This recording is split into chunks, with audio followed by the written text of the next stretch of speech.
The first year we had stories behind the stone.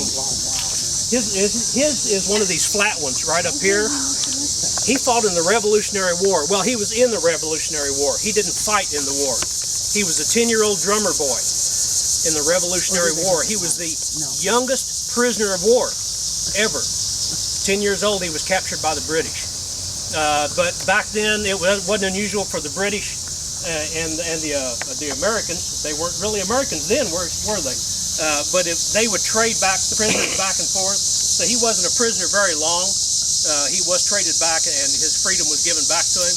He played in bands for Martha Washington and George Washington at parties. I mean, his story was incredible, and the way they told the story was the best part. An elderly gentleman sitting in a chair got up and started telling the story. When I did it, it was after dark, so they had candles there and a lantern, and it was really neat.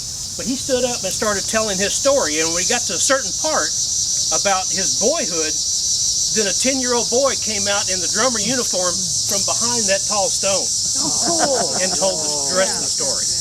And it was really neat. And you can go on YouTube and put in Richard Lloyd Jones, and you can watch that story. And I recommend it. It's really a good story. We have to do that.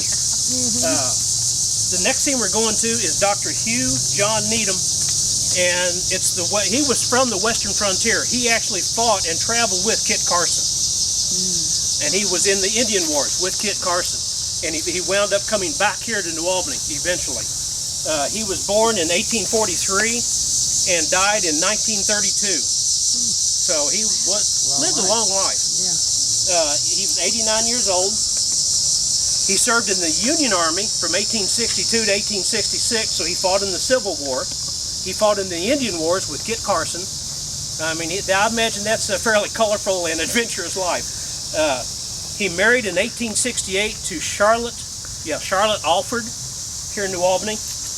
He graduated from Oberlin College and then attended medical school in Cincinnati and became a homeopathic doctor.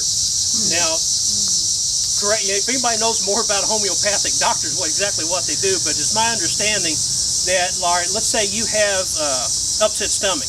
They won't just write your prescription for, here's something for your upset stomach.